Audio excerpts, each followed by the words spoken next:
আসসালামু আলাইকুম রহমতুল্লাহ। সুপ্রিয় শিক্ষার্থী, নিউ ইংলিশ এজু বাংলা চ্যানেলের পক্ষ থেকে তোমাদের সবাইকে জানাচ্ছি আন্তরিক অভিনন্দন। আজকে আমরা অনার্স ফাইনাল ইয়ারের একটি গুরুত্বপূর্ণ সবচেয়ে কঠিন সাবজেক্ট নিয়ে আলোচনা করব। সাবজেক্টটির নাম হলো ক্লাসিক্স ইন ট্রান্সলেশন। আজকের এই ভিডিওটিতে আমরা আলোচনা করব ক্লাসিক্স ইন ট্রান্সলেশন সাবজেক্ট থেকে কিভাবে তোমরা পরীক্ষায় ভালো মার্কস পাবে, কোন পদ্ধতিতে লেখাপড়া করলে ক্লাসিক্স ইন ট্রান্সলেশন এই সাবজেক্টের সর্বোচ্চ মার্ক পাওয়া যাবে। তোমরা হয়তো সবাই জানো ক্লাসিক্স ইন ট্রান্সলেশন এই সাবজেক্টটি খুবই একটি কঠিন সাবজেক্ট, কেননা এই সাবজেক্টের মধ্যে অনেকগুলো ক্যারেক্টার রয়েছে। অর্থাৎ তুমি যদি ইলিয়াড সম্পর্কে পড়তে যাও তাহলে দেখতে পাবে ইলিয়াড সম্পর্কে অনেকগুলো ক্যারেক্টার রয়েছে। গ্রিক সাইটের দেবদেবীর ভূমিকা রয়েছে, সেগুলো সহজে মনে রাখা সম্ভব না। এজন্য আমাদের বেশ কিছু টেকনিক খাটাতে হবে, অ্যাপ্লাই করতে হবে। এই সাবজেক্টটি যতই আমরা পড়ি না কেন আমাদের সহজে মনে থাকে না। এজন্য আমাদের টেকনিক খাটিয়ে যদি আমরা পড়ি তাহলে খুব সহজে পরীক্ষার খাতায় লিখতে পারবো। আর কোন পদ্ধতিতে কিভাবে পরীক্ষার খাতায় লিখলে সর্বোচ্চ মার্কস পাওয়া যাবে তা আমরা আজকের এই ভিডিওটিতে আলোচনা করব। সাধারণত এই সাবজেক্টের বেশ কিছু গুরুত্বপূর্ণ টপিকসগুলো আমাদের সবসময় মনে রাখতে হবে। সেই গুরুত্বপূর্ণ টপিকসগুলো যদি আমরা মনে রাখি তাহলে ব্রিফ কোশ্চেনে, শর্ট কোশ্চেনে, এমনকি ব্রড কোশ্চেনে আমাদের কাজে দেবে। তাই আজকের এই ভিডিওটি অত্যন্ত গুরুত্বপূর্ণ। আমি তোমাদের জন্য যে সকল পরামর্শ দিব এই পরামর্শগুলো তোমরা যদি খাতায় নোট করে নাও এবং সেগুলো যদি তোমরা মুখস্থ করো আর সেগুলো যদি তোমরা ব্রড কোশ্চেনের মধ্যে লিখে দাও তাহলে পূর্ণ মার্কস পাবে। আসো শুরু করছি আজকের মূল আলোচনা। তোমাকে এজন্য বেশ কয়েকটি বিষয়ের উপর নজর রাখতে হবে। আমি বেশ কয়েকটি ধাপ অনুসরণ করব, তোমরা সেগুলো নোট করে রাখবে। 1 নম্বর ধাপ, প্রায় প্রত্যেকটা সাহিত্যিকের লাইভ ডিউরেশন এবং তাদের সাহিত্যকর্মের প্রকাশনা বিসিতে এই সাবজেক্টে লেখা হয়েছে, তাই বিষয়টা খেয়াল রাখতে হবে। তুমি যদি হোমারের দিকে তাকাও তাহলে দেখতে পাবে হোমার জন্মগ্রহণ করেছে লোনিয়ায় এবং মারা গেছে গ্রিসে। এই হোমারের ইলিয়াড মহাকাব্যটি লেখা হয়েছিল 700 বিসিতে। এই যে 700 বিসি এটা তোমাকে অবশ্যই মনে রাখতে হবে। তুমি যদি অ্যাসিলাসের দিকে তাকাও তাহলে দেখতে পারবে অ্যাসিলাস জন্মগ্রহণ করেছে 523 বিসিতে এবং মৃত্যুবরণ করেছে 456 বিসিতে। এই অ্যাসিলাসের আগামেমননটা যে বছর লেখা হয়েছিল ঠিক সেই বছরই তা প্রকাশিত হয়েছে, অর্থাৎ লেখা হয়েছিল এবং প্রকাশিত হয়েছিল 458 বিসিতে। তুমি যদি ফ্রক্সের দিকে তাকাও তাহলে দেখতে পাবে এই ফ্রক্স হলো একটি কমেডি প্লে। অ্যারিস্টোফেন্স 446 বিসিতে জন্মগ্রহণ করেন এবং 386 বিসিতে তিনি মৃত্যুবরণ করেন। এরপর আমাদের এই ক্লাসিক্স ইন ট্রান্সলেশন এই সাবজেক্টে ইউরিপিডিস সম্পর্কে একজন লেখক রয়েছে। ইউরিপিডিস তিনি জন্মগ্রহণ করেছেন 480 বিসিতে এবং মৃত্যুবরণ করেছে 406 বিসিতে। ইউরিপিডিস একটি নাটক লিখেছেন যার নাম হলো মেডিয়া। এই মিডিয়া প্রকাশিত হয়েছে 431 বিসিতে। তোমরা যদি প্রশ্নের শুরুতেই পার্ট সি এর জন্য এই কবিদের জন্ম মৃত্যুসাল এবং তারা যে কবিতা বা প্লে নাটকটি লিখেছে তার সাহিত্য কত সালে প্রকাশিত হয়েছে তা যদি দিতে পারো তাহলে আলাদা এক্সট্রা মার্কস পাবে। এরপর 2 নম্বর টপিকস হলো এই সাবজেক্টে তুমি যত বেশি রাইটারদের লাইভ ডিউরেশন এবং সাহিত্যকর্মের পাবলিকেশন ডেট দিতে পারবে তত সাবজেক্টের অন্য সকল সাবজেক্টের চেয়ে এই সাবজেক্টে মার্কস বেশি পাবে।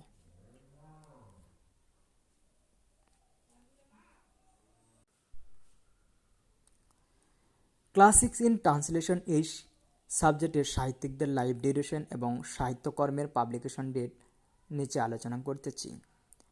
হোমার যিনি জন্মগ্রহণ করেছিলেন 800 থেকে 800 বিসিতে এবং মৃত্যুবরণ করেছিলেন 701 বিসিতে। অর্থাৎ হোমারের লাইফ ডিউরেশন হলো 800 থেকে 701 বিসিতে।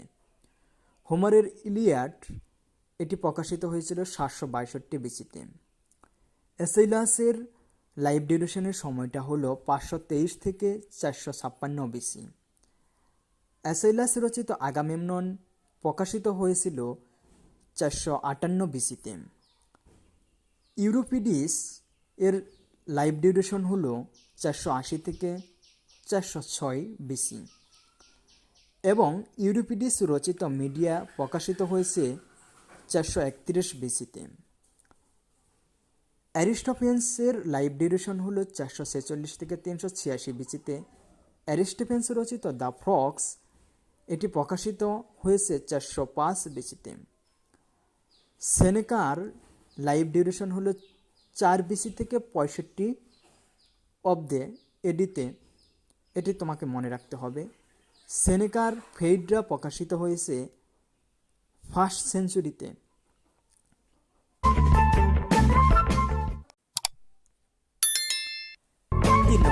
তোমাকে অবশ্যই ক্লাসিক্যাল রাইটিং এর ফিচার্সগুলো জানতে হবে, তবে তাদের মেইন ফিচার্স কিন্তু ভাগ্যের বিরুদ্ধে মানুষের টিকে থাকার লড়াই। Rule of eight is most important. এই ক্লাসিক ইন ট্রান্সলেশন এই সাবজেক্টে তোমাকে আরও জানতে হবে প্লেগুলিতে কি কি বিষয় নিয়ে লেখা হয়েছে। অর্থাৎ আমরা যদি ইলিয়াটের দিকে তাকাই তাহলে দেখতে পাবো ইলিয়াটের মধ্যে হেলেন অফ ট্রয়কে নিয়ে লেখা হয়েছে, হেক্টরের বর্ণনা রয়েছে, দ্য শেল্ট অফ অ্যাকিলিসের কাহিনী রয়েছে। এছাড়া তোমরা যদি আগামেমননের দিকে তাকাও তাহলে দেখতে পাবে ক্যাসেন্ডা এবং ইপিজেনিয়ার ভূমিকা রয়েছে, এজিস্টাসের ভূমিকা রয়েছে, বেকন লাইটের বর্ণনা দেওয়া রয়েছে। এই তথ্যগুলো সংক্ষিপ্তভাবে তোমরা খাতায় লিখবে এবং এগুলোর সংক্ষিপ্ত সামারাইজ তোমরা যদি ব্রড কোশ্চেন এবং শর্ট কোশ্চেনের মধ্যে দিতে পারো তাহলে ভালো মার্কস পাবে। তোমরা যদি মিডিয়ার মধ্যে তাকাও তাহলে দেখতে পাবে মিডিয়ার মধ্যে দ্য গোল্ডেন ফ্লিস সম্পর্কে বলা হয়েছে, দ্য কোরাস সম্পর্কে আলোচনা করা হয়েছে। অর্থাৎ মিডিয়ার মধ্যে কোরাসের ভূমিকাটা খুবই গুরুত্বপূর্ণ। দ্য ফ্রক্সের মধ্যে লেখক আলোচনা করেছেন ডাইনোসর সম্পর্কে, জেন্তিয়াস সম্পর্কে এবং হেরাকলস সম্পর্কে। এই ফ্রক্সের, জেন্তিয়াস, ডাইনোসাস এবং হেরাকলসের ভূমিকা খুবই গুরুত্বপূর্ণ ব্রড এবং শর্ট কোশ্চেনের জন্য, এমনকি ব্রিফ কোশ্চেনের জন্য খুবই কমন।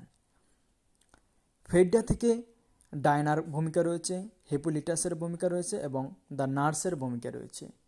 ফেড্ডা থেকে সাধারণত হিপোলিটাস এবং দ্য নার্স সম্পর্কে ব্রড কোশ্চেন হয়ে থাকে। 4 নম্বর, মিথোলজি সম্পর্কিত কিছু বিষয় অবশ্যই জানতে হবে।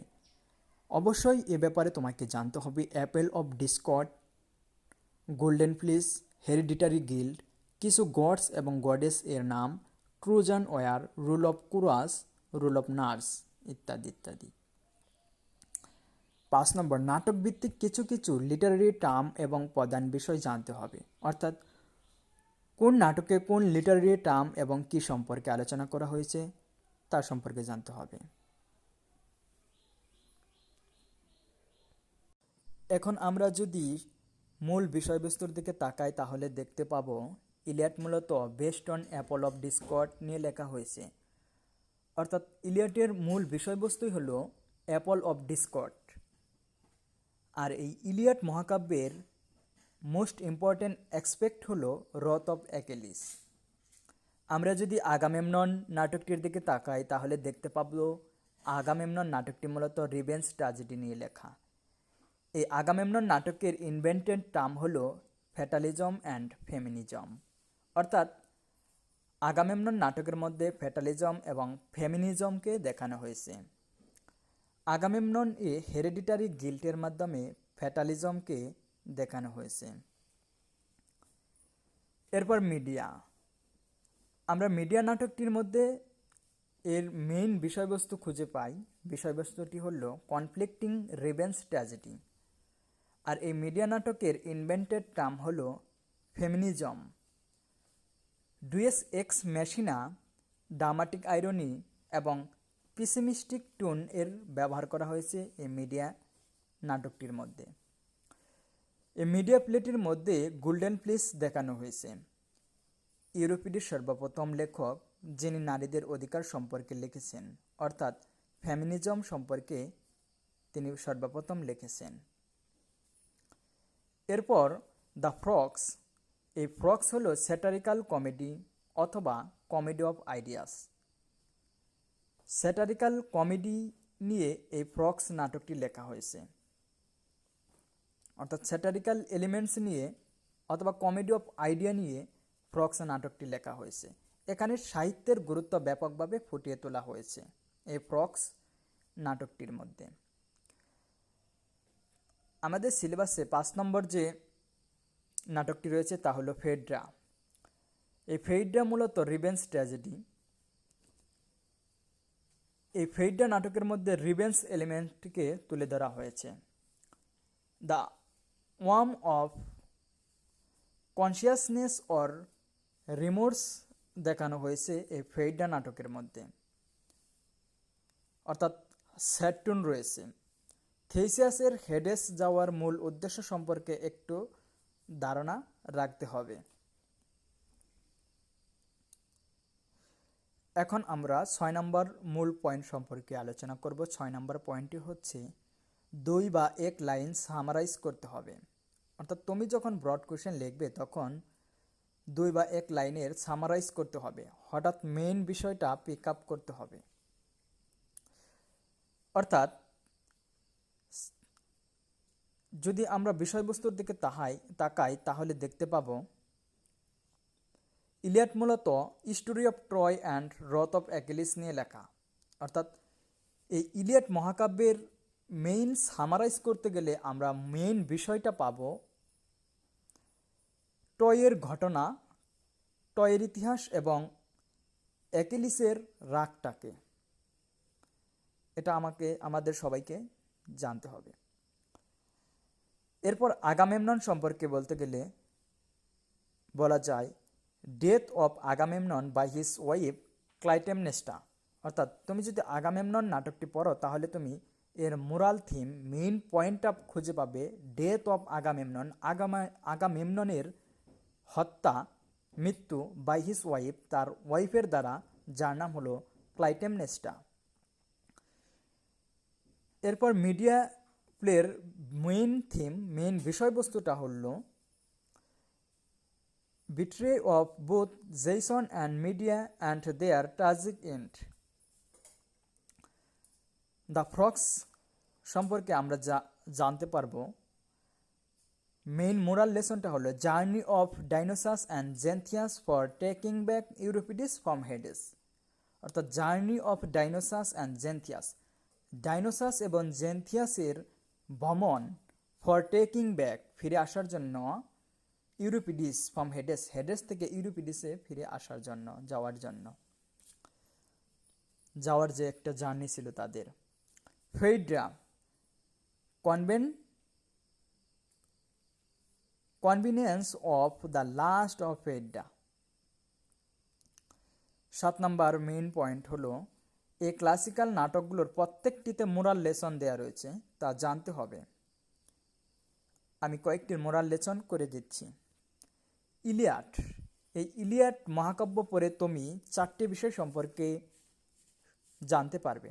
1 number the wrath of Achilles, 2 number pride, 3 number war, 4 number the importance of human life and creation.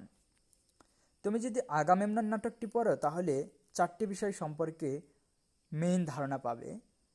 Agamemnon নাটকে মূলত ফেট সম্পর্কে আলোচনা করা হয়েছে, রিভেঞ্জ ব্যাস জাস্টিস সম্পর্কে আলোচনা করা রয়েছে, ওয়ারের ভূমিকা রয়েছে এবং জেন্ডার রুলের ভূমিকা রয়েছে। এছাড়া দ্য ফ্রক্সের মধ্যে তুমি পাবে দ্য ট্র্যাডিশন অফ মোরালিটির ভূমিকা পাবে, দ্য ভ্যালু অফ কমেডি এর গুরুত্ব পাবে, দ্য ভ্যালু অফ পোয়েট্রির এর গুরুত্ব পাবে এবং অ্যাম্বিশন সম্পর্কে জানতে পারবে। আমরা যদি মিডিয়া নাটকের দিকে তাকাই তাহলে নাটকটির মধ্যে মেইন যে বিষয়গুলো রয়েছে সেগুলোর মধ্যে দেখতে পাই 1 নম্বরে উমেন ডিজার্ভ ইকুয়াল রাইট সম্পর্কে, 2 নম্বর রিভেঞ্জ ব্রিংস ডিস্ট্রাকশন সম্পর্কে, 3 নম্বর ফ্রাস্ট্রেশন অ্যান্ড লনলিনেস সম্পর্কে, অর্থাৎ frustration and loneliness is a curse of human heart.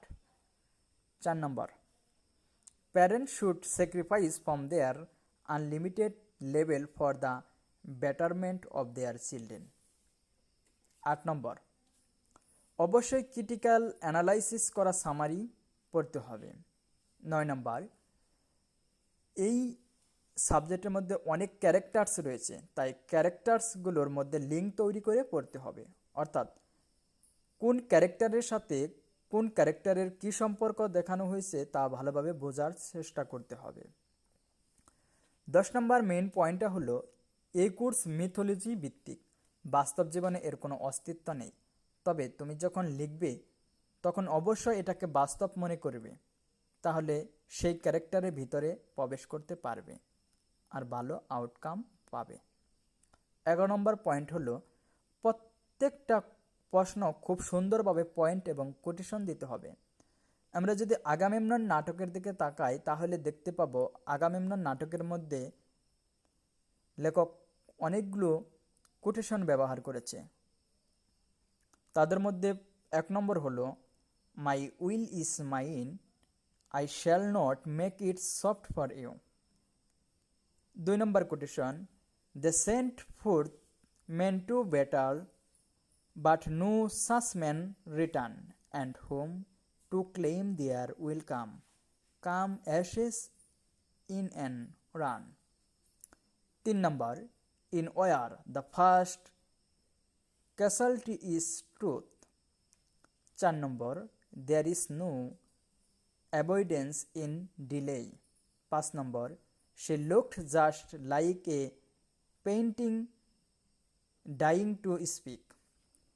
6 number in visions of the night like dropping rain descent the many memories of plain. 7 number every medicine is vain.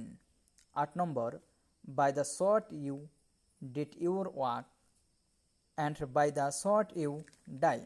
9 number we should know what is true before we break our race. 10 number for many among men are they who set high the show of honor yet breaks justice. Death is a softer thing by far than tyranny. 12 number old men are always young enough to learn with profit. 13 number a course burns bright on crime. এই সবগুলো কোটেশনই অ্যাসাইলাসের Agamemnon থেকে নেওয়া হয়েছে। এছাড়া media নাটকের মধ্যে বেশ কিছু কোটেশন পাওয়া যায়, তাদের মধ্যে 1 নম্বর হলো hate is a bottomless cup I will pure and pure. 2 number of all creatures that can feel and think we women are the worst straight thing alive. 3 number my love for you was greater than my wisdom. 4 number it is human we all put self interest first. 5 number mortal fate is hard you had best get used to it. So number death is the only water to wash away this dirt. 7 number do not grieve so much for a husband loss that it washes away your life. 8 number since I am wise some people envy me, some think I am idle, some the opposite, and some feel threatened, yet I am not all that wise. 9 number old love are dropped when new ones comes. সবগুলো উদ্ধৃতি ইউরোপিডিসের মিডিয়ার মধ্যে পাওয়া যায়। বাকি 3টি ড্রামার ক্যারেক্টার্সগুলি এবং তাদের বিখ্যাত উক্তিগুলি কোটেশনগুলি আমাদের ফেসবুক গ্রুপে দেওয়া রয়েছে, সেখানে তোমরা জয়েন করে দেখে নিও। ততক্ষণ সবাই সুস্থ থাকো, ভালো থাকো, এই প্রত্যাশায় আজকের মতো আল্লাহ হাফেজ।